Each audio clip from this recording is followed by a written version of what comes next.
quiero pedirles encarecidamente si ustedes saben de alguna compañera, algún compañero que tenga alguna dificultad para seguir las clases, para conectarse, que tenga alguna dificultad con los datos, porque no tiene plan de datos, porque no tiene Wi-Fi. Les pido por favor que me avisen, que avisen a la facultad, porque se está tratando de llegar a todos ellos, de arbitrar todos los medios para que puedan dar continuidad a las asignaturas.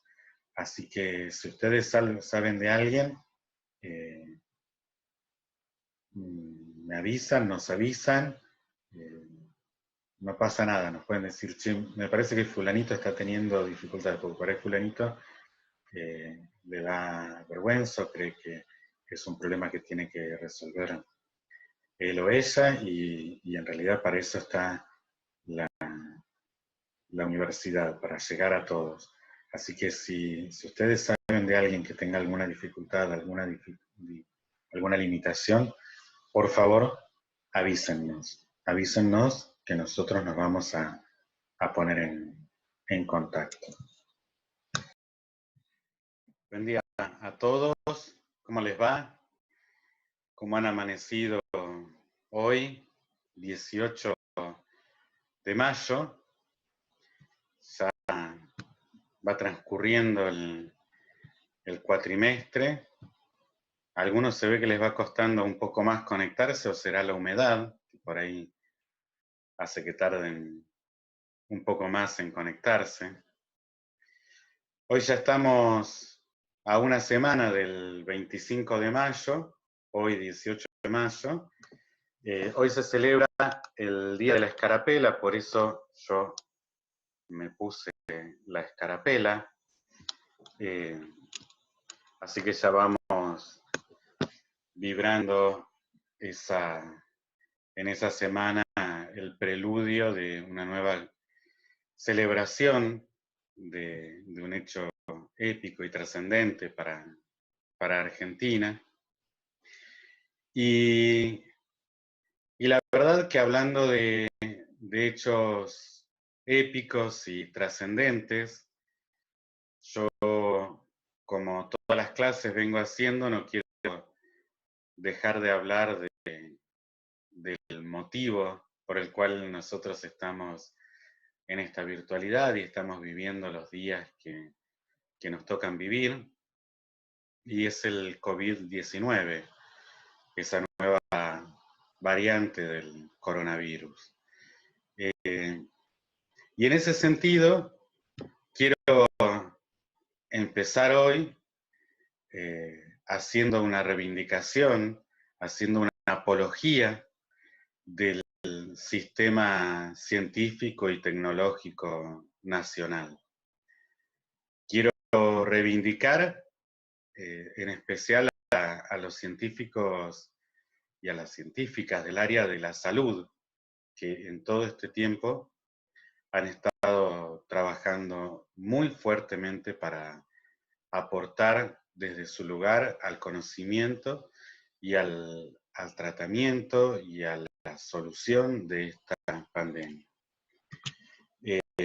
Entre ellos, quiero destacar al grupo del Servicio de Virosis Respiratorias y a la plataforma genómica y bioinformática del Instituto Nacional de Enfermedades Infecciosas, porque ya hace más de un mes contribuyeron al secuenciamiento de 3 genomas del COVID, y al día de hoy ya hay más secuenciados. Esos fueron los primeros 3.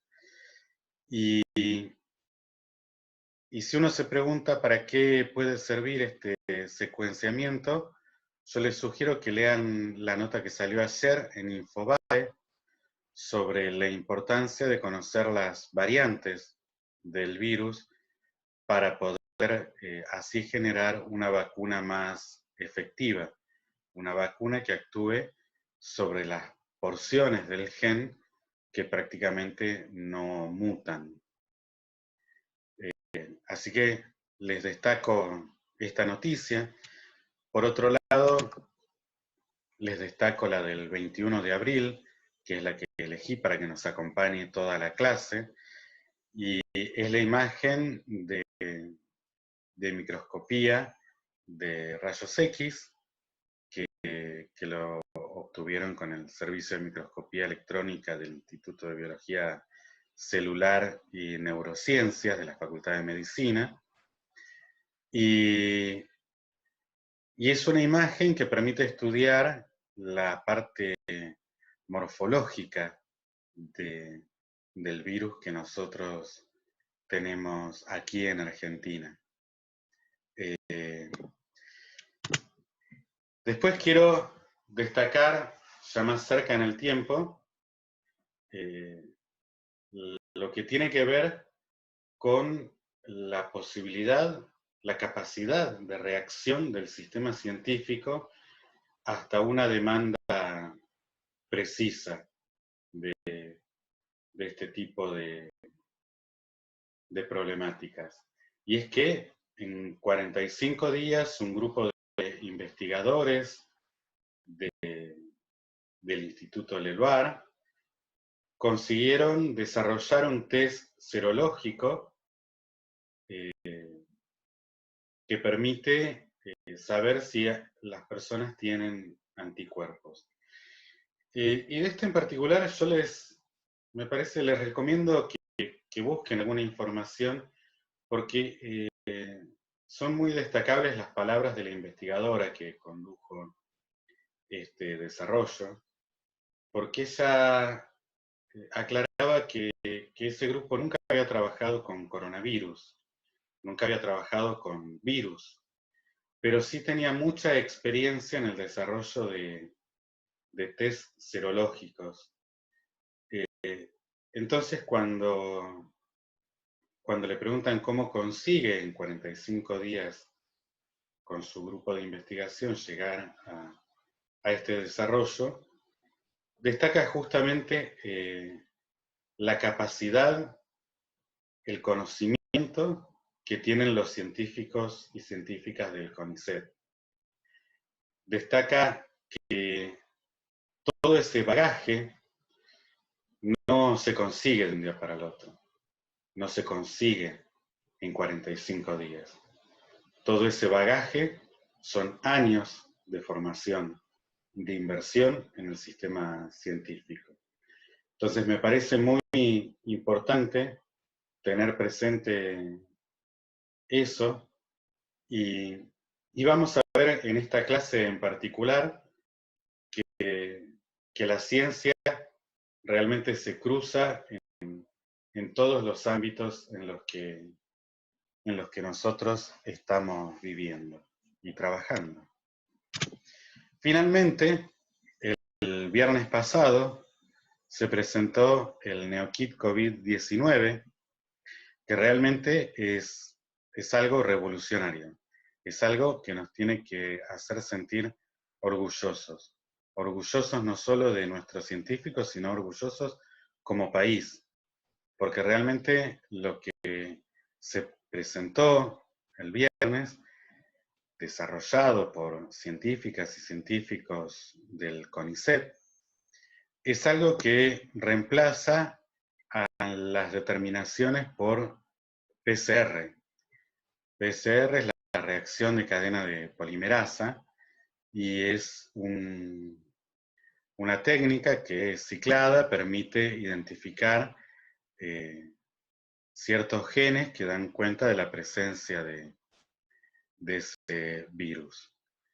Es una técnica compleja y costosa, y lo que nuestros científicos y científicas han logrado hacer es desarrollar una metodología, un test, que permite hacer lo mismo, pero de una manera mucho más sencilla y mucho más económica.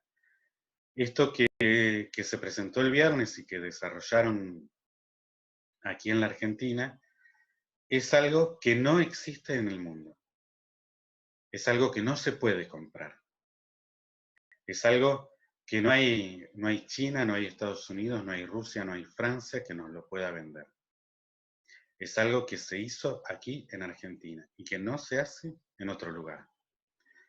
Quiero entonces destacar destacar en este día tan especial, el día de la escarapela, que nos sintamos orgullosos de la capacidad que como sistema científico y como sociedad, como argentinos, tenemos para dar respuesta a la situación que estamos viviendo. Y como siempre hemos dicho y se dice, todos y cada uno contribuimos a superar esta pandemia y cada uno desde su lugar. Y a veces con algo que parece muy simple, podemos contribuir a mucho. Así que para cerrar este comienzo de la clase, les recuerdo cómo hay que lavarse las manos. Lo comentamos ya la clase pasada y lo seguimos comentando hoy. Y la recomendación es que usen mucho jabón, frótense bien las manos, enjuáguense correctamente. Y de paso, hoy van a ver que lavarse las manos también tiene que ver con un poco de física. Así que vamos entonces a empezar la clase de hoy. El tema de hoy tiene que ver con tensión superficial. Y lo que hoy vamos a charlar, de alguna manera, sale de esas 5 fuerzas que habíamos mencionado al principio del curso.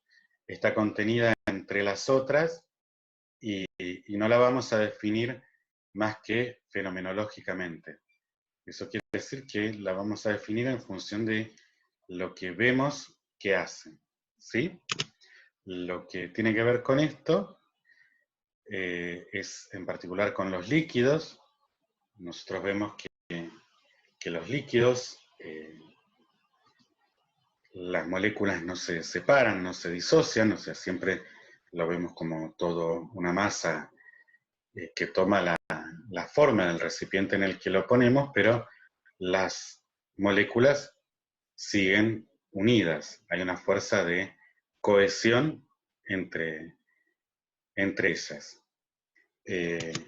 La particularidad de esa fuerza es que si nosotros vamos a observar lo que ocurre en una interfaz entre el líquido y el aire, allí las moléculas del líquido que están en la superficie sienten esa fuerza de cohesión de las moléculas que están dentro del líquido, pero del aire prácticamente no sienten esa fuerza, ¿sí? Entonces se genera una especie de desequilibrio de fuerzas que tensa a la superficie del líquido.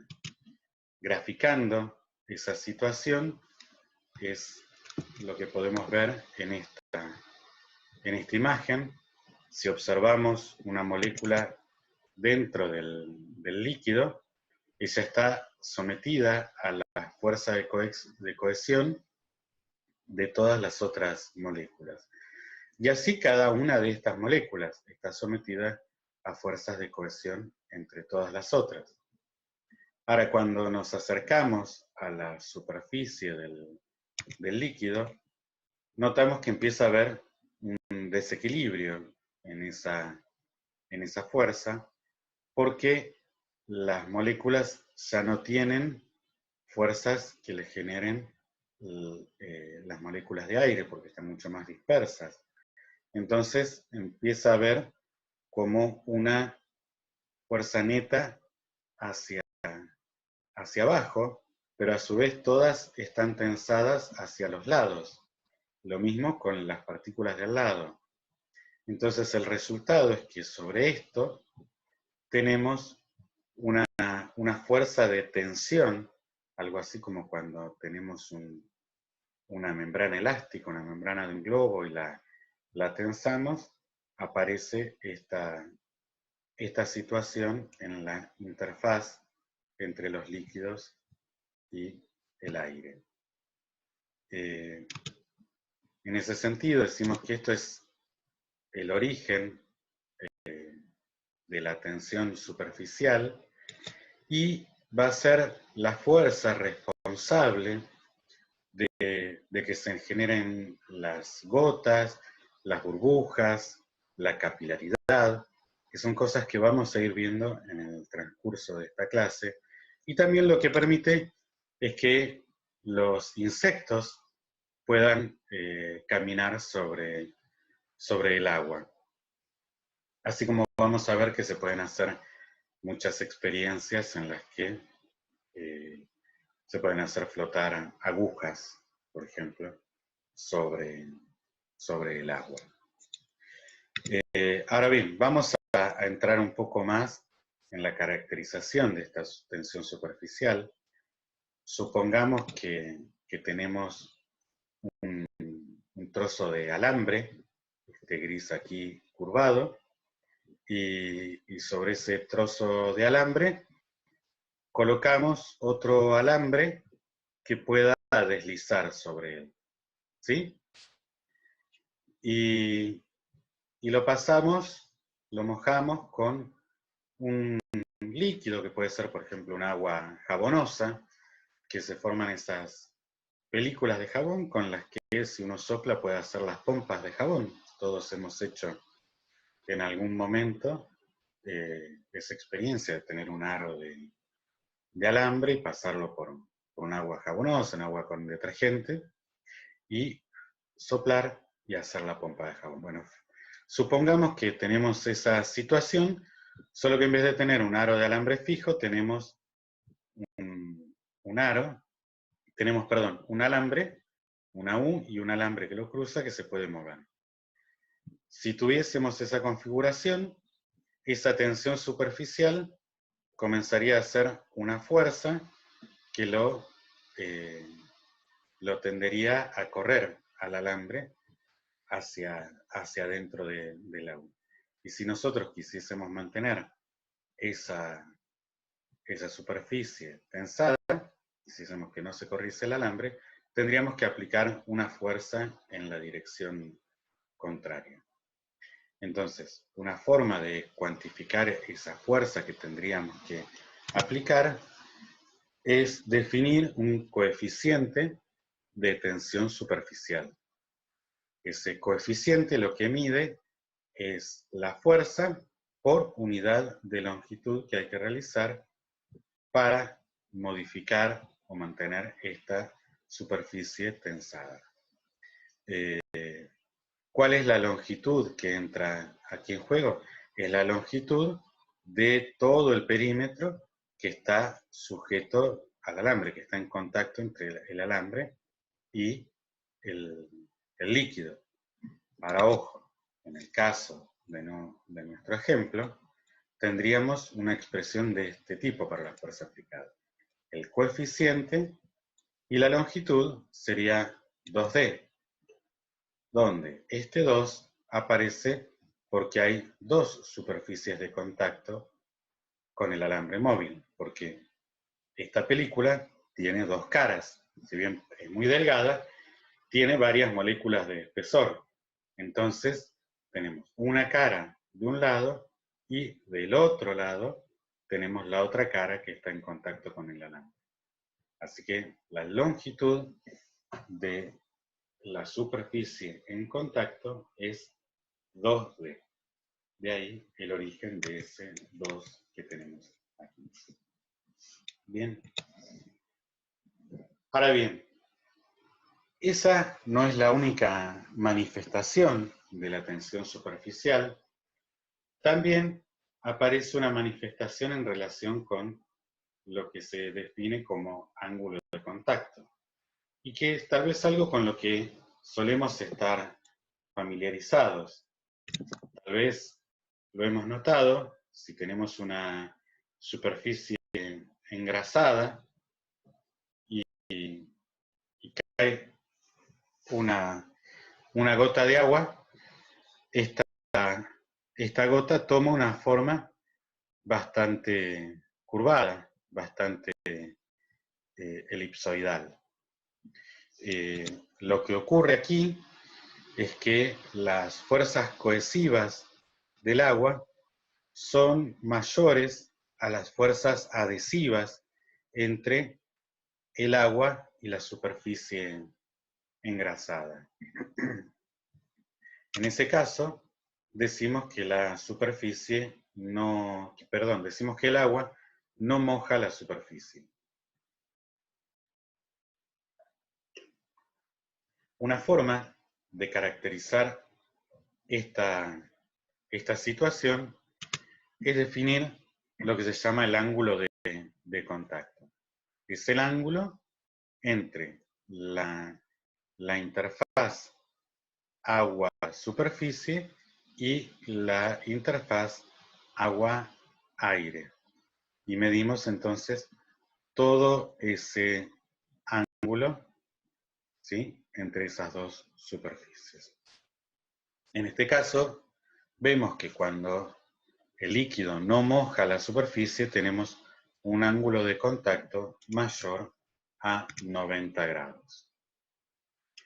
Otra situación es cuando tenemos, por ejemplo, una superficie de vidrio limpia, en donde vemos que el agua se desparrama mucho más en la superficie. En ese caso decimos que las fuerzas cohesivas son menores a las adhesivas y lo que ocurre es que la superficie se moja.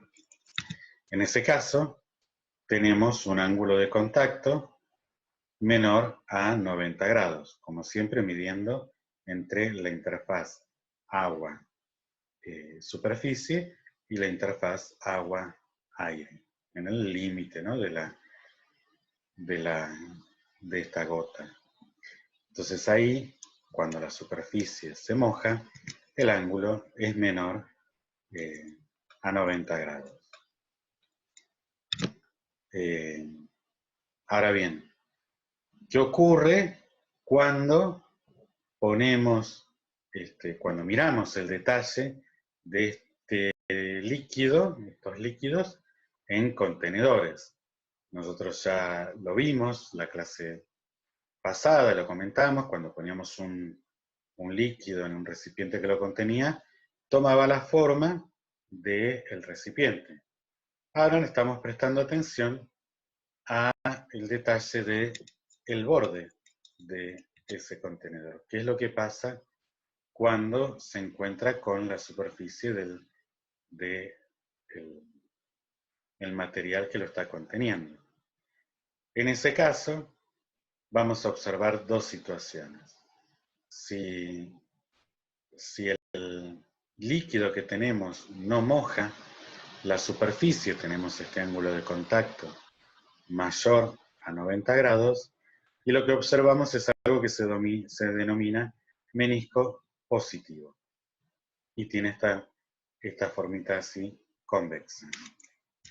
Mientras que si tenemos la otra situación en la que sí se moja la superficie, donde nuestro ángulo de contacto es menor a 90 grados, se observa esta forma, que es la que se denomina menisco negativa. Es una superficie cóncava. ¿Sí?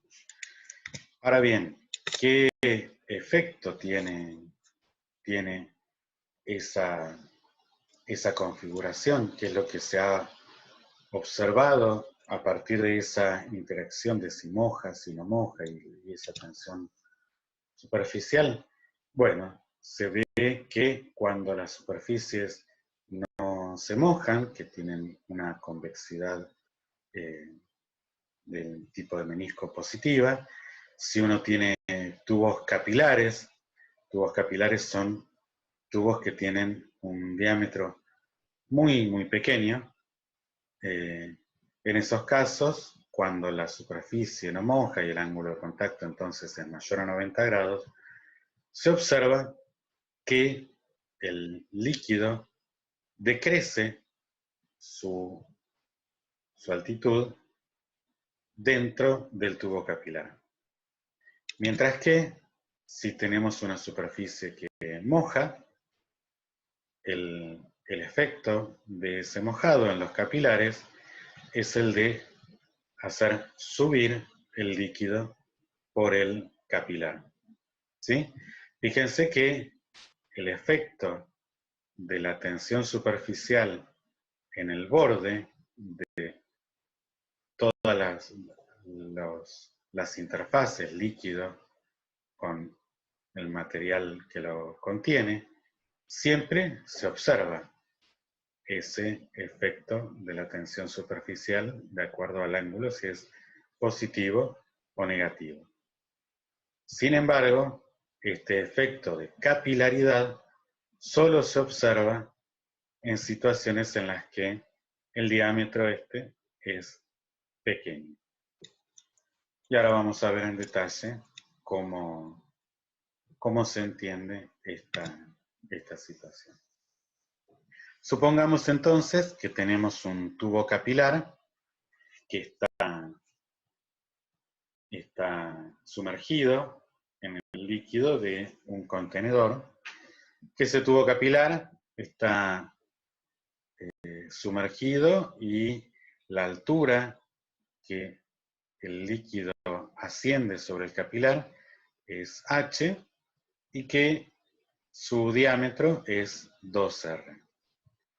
Entonces, en ese sentido, lo que vemos aquí es que las fuerzas que actúan las podemos describir de la siguiente forma.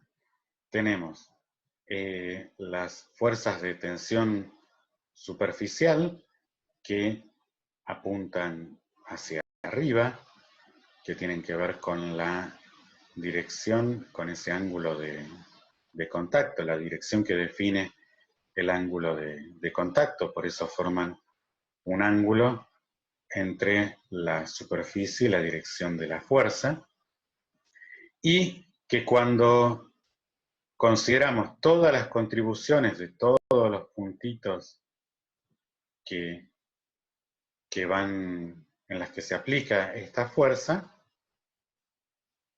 tenemos como resultante una fuerza de tensión superficial total, ¿sí? Que va a estar relacionada con el perímetro, que es esta fuerza que está graficada aquí. Pero además, este fluido pesa, y ese peso lo graficamos aquí con esta flecha hacia abajo. Entonces, comencemos a escribir en detalle cómo son cada una de esas fuerzas. El peso, sabemos bien que es el producto de la masa por la gravedad, la constante gravitatoria, y a la masa la podemos escribir en términos de la densidad y del volumen como ρ por B. Donde tenemos que escribir explícitamente ahora este volumen. El volumen de un cilindro va a ser el área de la base, que si tiene un radio r, entonces el área va a ser pi por radio al cuadrado por la altura del cilindro para calcular entonces el volumen. ¿Sí? Pi por radio al cuadrado por la altura del cilindro. Por otro lado, calculamos la contribución de la fuerza de tensión superficial total. Como decíamos, es el producto del coeficiente de tensión superficial por la longitud del perímetro sobre el cual está actuando la tensión superficial.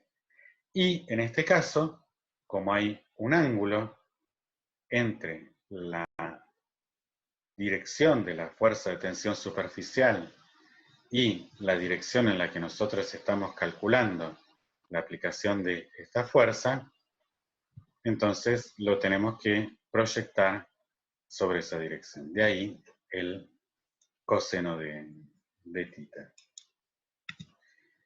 Entonces, explícitamente, si ahora colocamos el valor del perímetro sobre el cual está actuando esa fuerza, tenemos que eso no es más ni menos que 2pi por r, que es el perímetro del tubo capilar. Si igualamos entonces esas dos fuerzas, porque el sistema está en equilibrio, tenemos que la fuerza de tensión superficial es igual al peso.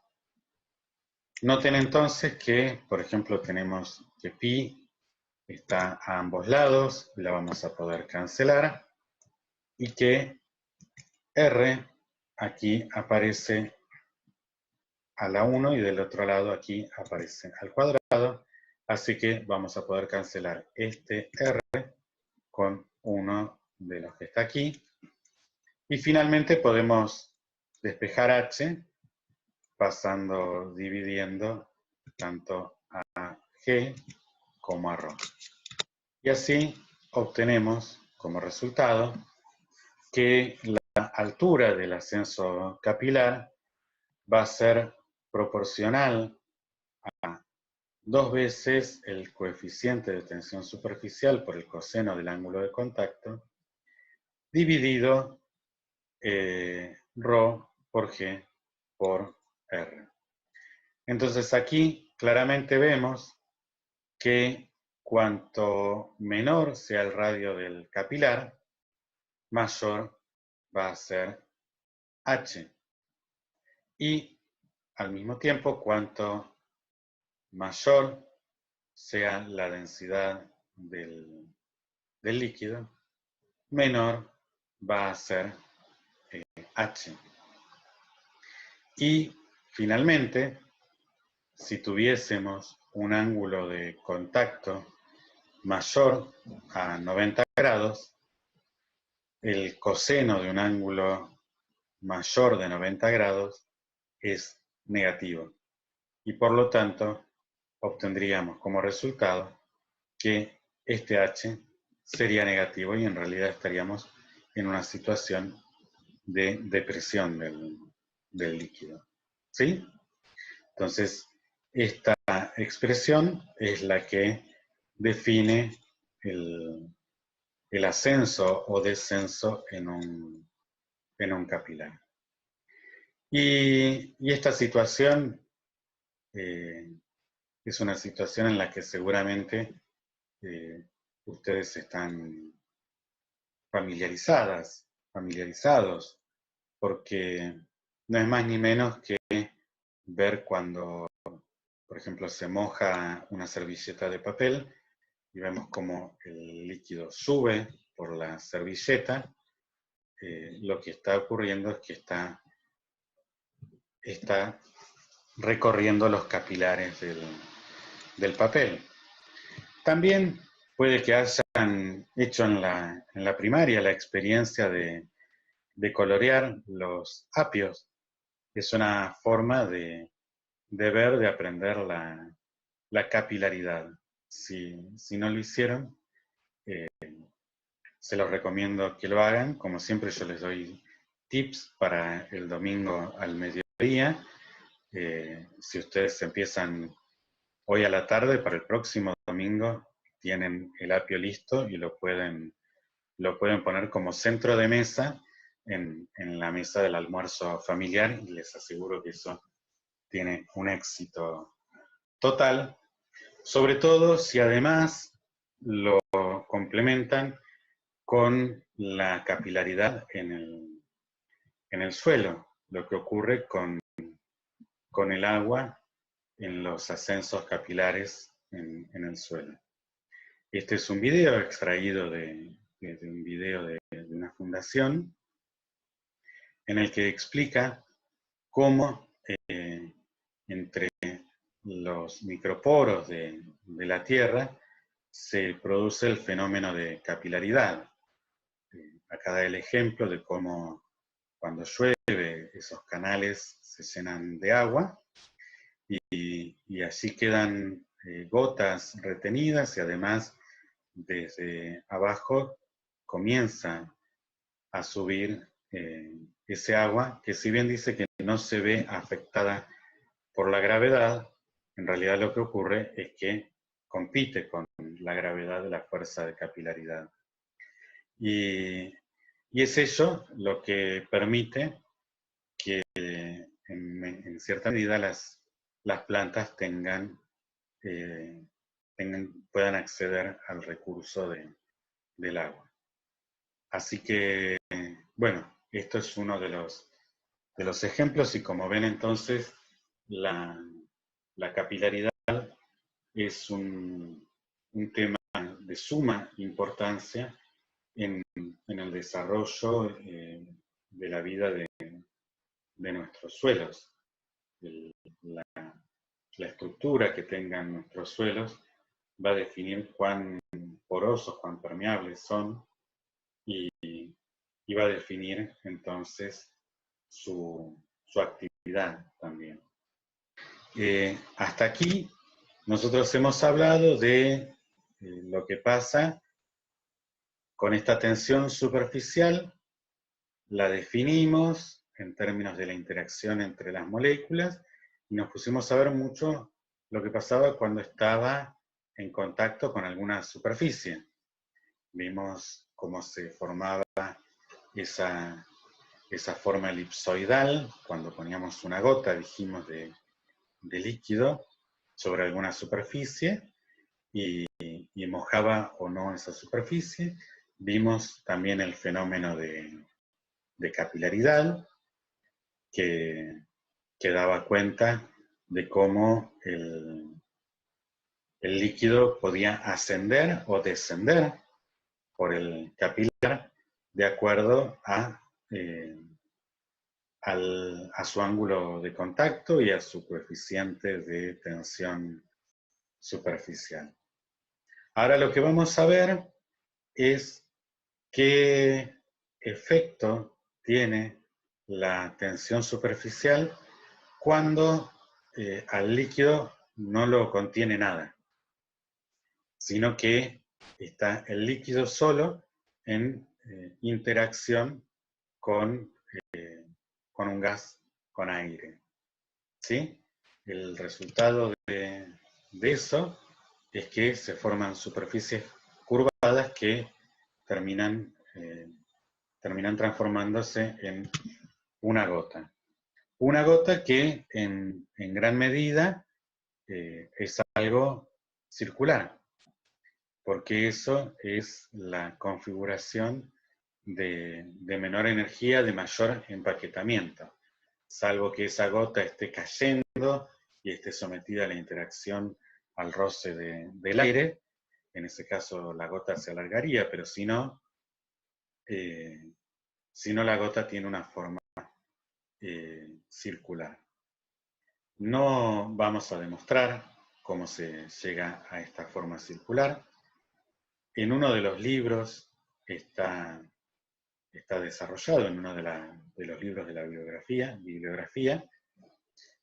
Aquí simplemente lo que vamos a hacer es enunciar el resultado de la modelización y del análisis de las fuerzas intervinientes en una interfaz líquido-aire, líquido-gas.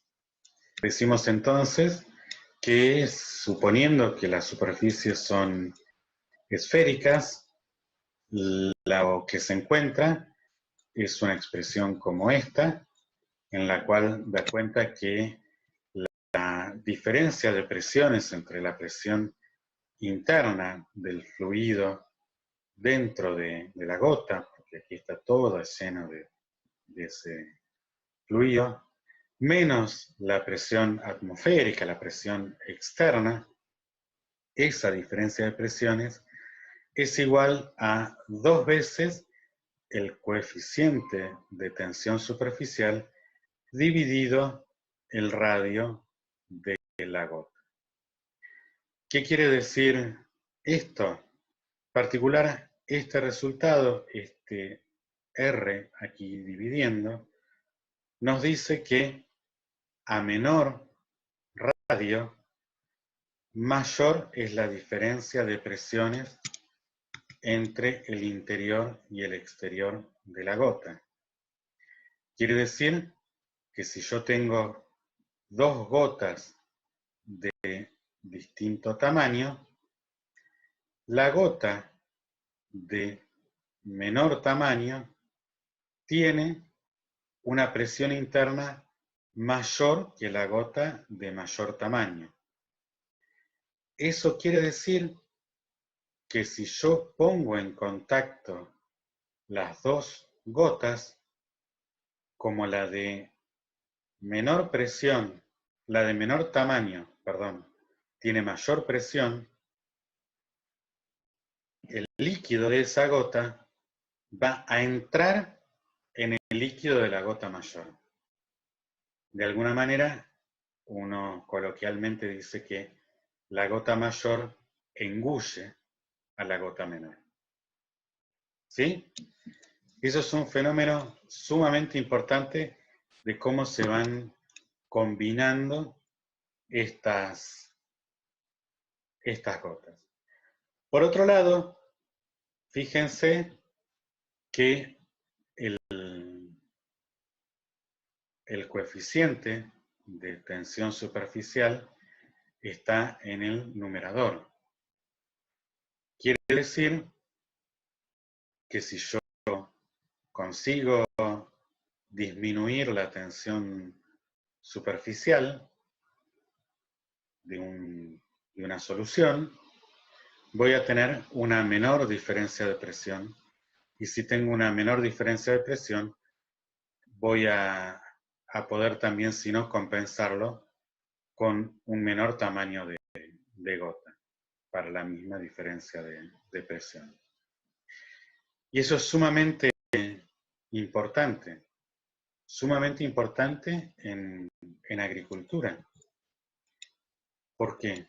Porque cuando uno va a pulverizar un herbicida, forma un spray, forma un aerosol, forma gotas. Y entonces, según el tamaño de esas gotas, es cuánto uno va a poder distribuir ese herbicida. Pero además, la tensión superficial va a definir mucho de lo que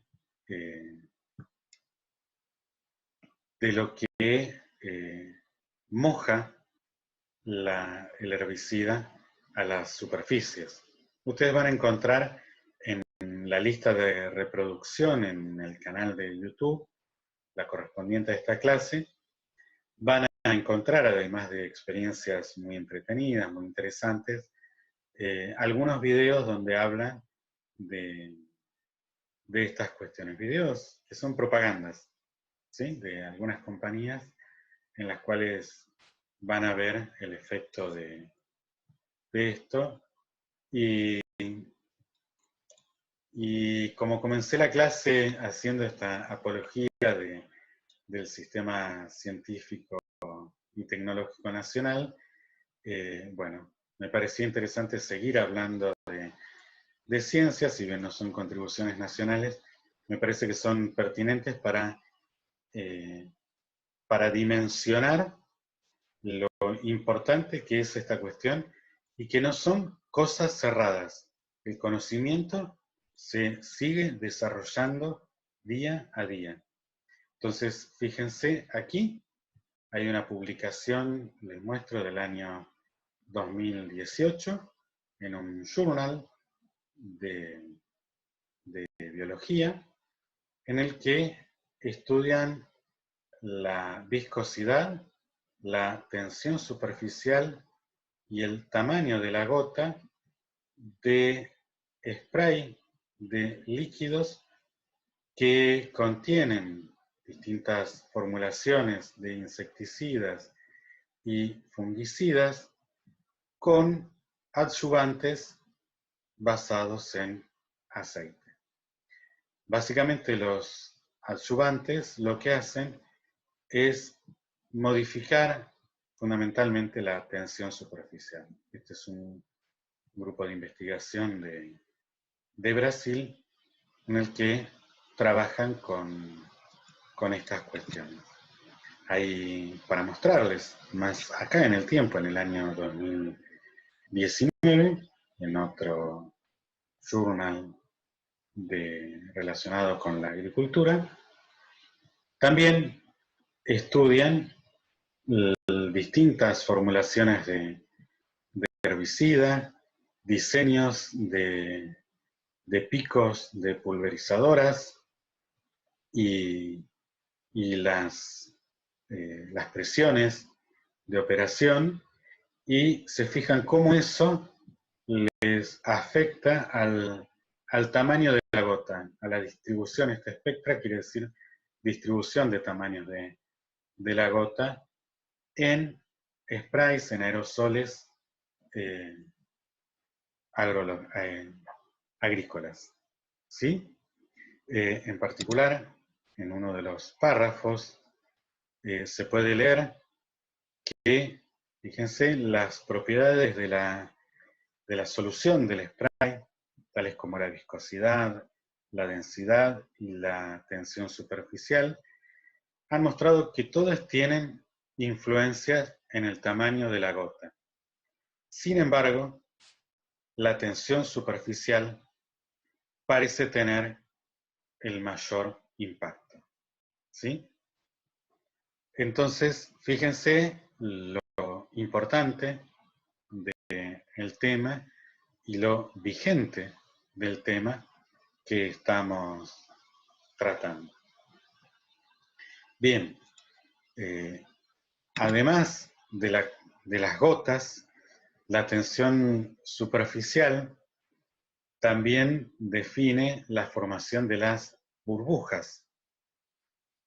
¿Cuál es la diferencia entre las gotas y las burbujas? Bueno, que en el interior de las burbujas hay aire, hay algún gas. Entonces, ahora, en vez de tener una sola interfaz entre líquido y aire, como teníamos en las gotas, ahora tenemos dos, porque si bien la capa, la superficie de la burbuja, el espesor es muy delgado, no deja de tener un espesor. Entonces hay dos capas, una que tiene que ver con el líquido y el aire exterior, y otra que tiene que ver con el líquido y el aire interior.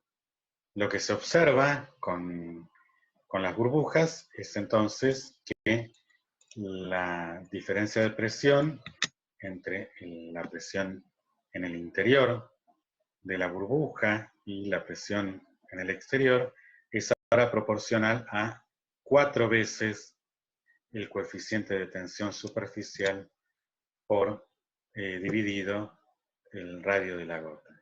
Ese 4 que estamos resaltando aquí tiene que ver justamente con el hecho de que ahora son dos las superficies que están sometidas a tensión superficial, que son las superficies exterior e interior de la burbuja. Y de nuevo ocurre lo mismo que con las gotas. Observamos que a menor radio, mayor es la diferencia de presión interior-exterior.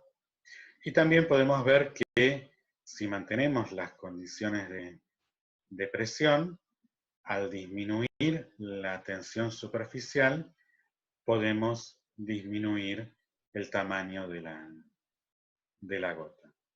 ¿Sí?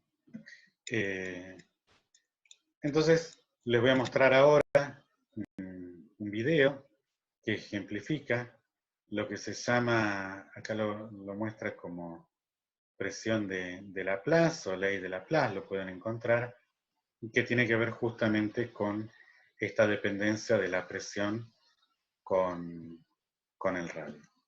Vamos viendo el video y ahora lo voy a detener para explicarles el dispositivo. Lo que se observa aquí es un dispositivo que está hecho con dos jeringas que tienen aire. Esas dos jeringas tienen en su extremo un sistema en la cual tienen abajo unas boquillas. Esas boquillas están conectadas a las jeringas. Tiene una boquilla aquí, tiene la otra jeringa y una boquilla aquí. Y después de esas jeringas hay unas llaves de paso que permiten conectar una jeringa con la otra, una boquilla con la otra a través de un conducto, a través de una manguerita, ¿sí? Lo que hace esto, estas llaves de paso, es cierran el paso del aire con la jeringa y abren el paso del aire con esta otra jeringa.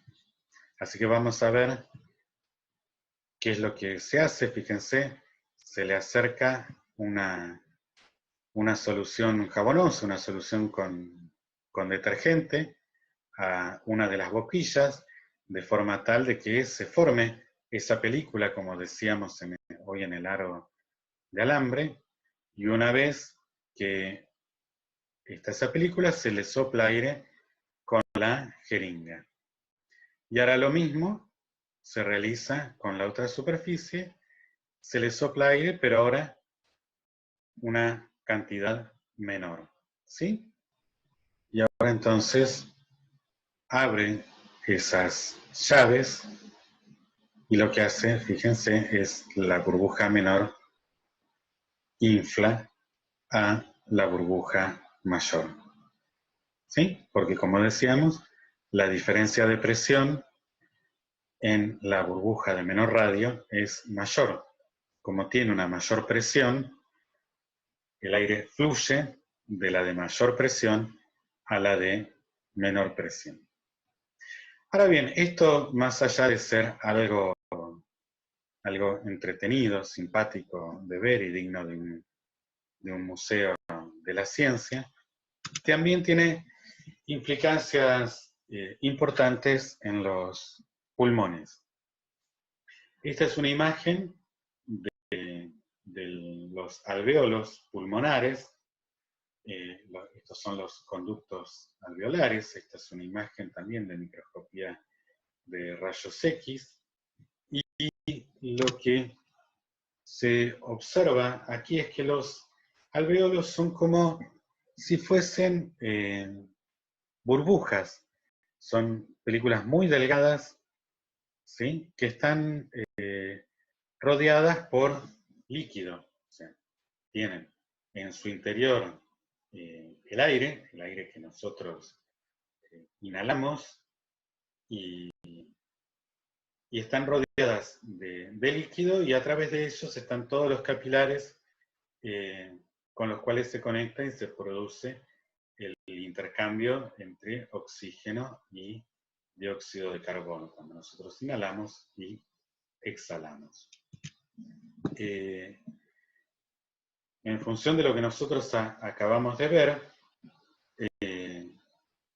los alvéolos de menor tamaño tenderían a colapsar e inflar a los de mayor tamaño por una cuestión de las diferencias de presión y tensión superficial. Sin embargo, el mismo organismo genera surfactantes. Los surfactantes son compuestos polares que se acomodan de determinada forma, que lo que permiten hacer es disminuir la tensión superficial en los alvéolos pequeños y equilibrar las tensiones, las presiones. O sea, no hacerlos más pequeños, sino equilibrar las diferencias de presión. Al disminuir, una de las cosas que puede ocurrir es que disminuya la diferencia de presión. Al disminuir la tensión superficial, puede disminuir la diferencia de presión. Entonces, de esa forma, equilibran el sistema y así se evita que el pulmón colapse, ¿sí? Estos surfactantes, no sé si ustedes habían oído hablar de ellos, pero es algo con lo que nosotros estamos sumamente familiarizados, porque los surfactantes no son ni más ni menos que los jabones, que los detergentes. Lo que ellos hacen es justamente disminuir la tensión superficial de manera tal de que además cambian el ángulo de contacto, entonces esas soluciones permiten mojar mejor a las superficies y así lavar, porque además tienen la propiedad de que al ser moléculas polares pueden encerrar a las superficies, a las partículas grasosas y formar micelas que las aíslan y entonces así se lava y nosotros lo enjuagamos, lo que estábamos lavando y queda limpio.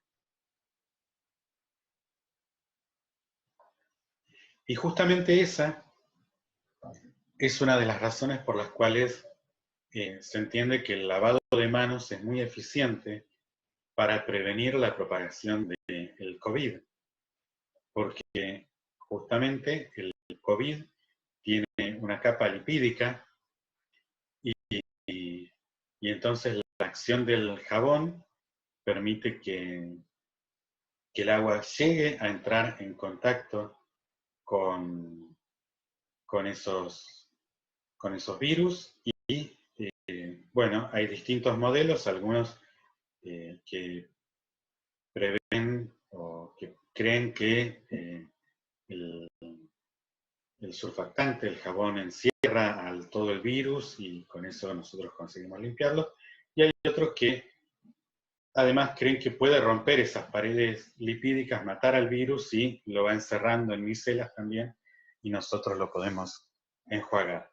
Sea cual fuera el caso, el efecto de estos surfactantes, de los jabones, sobre el COVID-19 es probado y es de suma importancia. Entonces, es muy importante, como les decía al principio, el lavado de manos.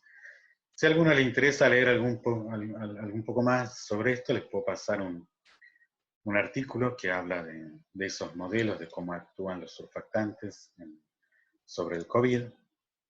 Yo me quiero quedar con esto de los pulmones y la tensión superficial y los surfactantes y comentarles un artículo muy, muy reciente, fíjense, que es un artículo enviado el 1 de abril, aceptado hace poquito más de un mes, también un journal de investigación médico-clínica y revisiones, y que justamente habla de el COVID-19, de las células alveolares tipo 2 y los surfactantes. Las células alveolares tipo 2 son justamente las que producen el surfactante en los alveolos. Entonces, fíjense lo que dice, se los voy a leer porque me parece sumamente interesante. Esto lo dice en la introducción. Los surfactantes son sustancias que tienen la propiedad de disminuir la tensión superficial. por ejemplo, entre el líquido y el aire, permitiendo el contacto entre las dos superficies, ¿no? Es justo la interfaz, lo que decíamos. El COVID-19, al infectar las células alveolares tipo 2, interfiere fuertemente con la producción de surfactantes. Si solamente actuara sobre los alvéolos pulmonares la tensión superficial, sin oposición de los surfactantes, o sea, si no hubiese estos surfactantes, los alvéolos gradualmente tenderían a colapsar, lo que comentábamos hoy, porque la tensión superficial tiende a mantener la mínima superficie alveolar externa en contacto con el aire. Como pasa a las gotas de agua con las cuales tienen la menor superficie en relación con su masa, ¿no? Son distintas formas de ver lo que ocurre con la tensión superficial, pero no es más ni menos que lo que acabamos de comentar, que si estuviesen sujetos solo a la tensión superficial, colapsarían. Entonces, dice el texto, los alvéolos menores tenderían a colapsar y gradualmente desaparecerían y consecuentemente todo el pulmón tendería a colapsar. Todo esto producto de la infección del COVID que afecta a las células alveolares tipo 2, que son las que producen el surfactante en los pulmones. Pero sigue el texto.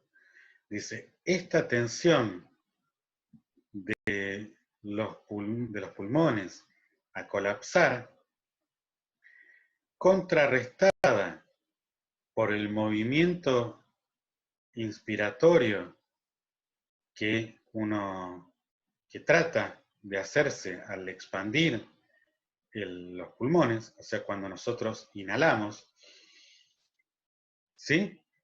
Causaría un fuerte decrecimiento en la presión en los espacios intersticiales del pulmón, ¿sí? Porque están colapsados. Si nosotros tratamos al inhalar y al meter aire en el pulmón, tratamos de agrandarlos. Entonces, se genera una fuerte diferencia de presión. Y acá dice, el paciente trataría desesperadamente de llenar de aire los pulmones, dice, incluyendo el movimiento del diafragma, ¿no? Entonces, lo que pasaría es que, ¿no?, ese pulmón tiende a colapsar debido a la tensión superficial de los pulmones. Ese intento de inhalar actúa en los sitios intersticiales de los pulmones como una bomba de succión. Claro, se genera en esos sitios intersticiales una fuerte diferencia de presión y empieza a chupar. ¿Qué es lo que chupa? Lo que está del otro lado de esa superficie. Los espacios intersticiales comienzan a llenarse de líquido y cualquier cosa que arribe de la sangre del circuito circulatorio, ¿sí?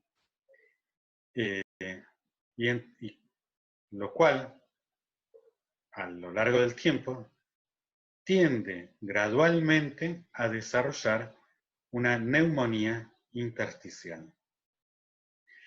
Entonces se ven aquí las consecuencias de lo que produce la afección por el COVID en el pulmón al afectar, como decíamos, las células alveolares tipo 2 que son las responsables de producir los surfactantes que modifican la tensión superficial de los alvéolos y mantienen el sistema en equilibrio.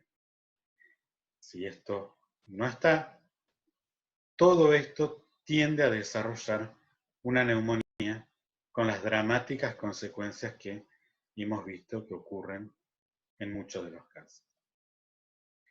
Como ven, la clase de hoy estuvo fuertemente marcada por la ciencia, por las contribuciones científicas, por la trascendencia de los temas que estuvimos viendo en nuestras vidas cotidianas. Para que podamos seguir desarrollándolas con la mayor normalidad posible, en esa nueva normalidad que se avecina, es porque quiero cerrar la clase recomendándoles que nos quedemos en casa. ¿Sí? Bueno, esto es todo lo que tenía para comentarles de la clase de hoy. Como siempre, para acompañar esta clase tienen los videos de complemento en el canal de YouTube y además tienen la bibliografía sugerida que está subida en los archivos de cátedra y tienen sus correspondientes capítulos de tensión superficial. ¿Sí? Así que con todo esto, ustedes pueden entonces comenzar a trabajar en los ejercicios de tensión superficial que arrancan por el ejercicio número 17 de la práctica y van hasta el final. Al final, en realidad, hay ejercicios adicionales que contemplan todos los temas tratados en esta unidad.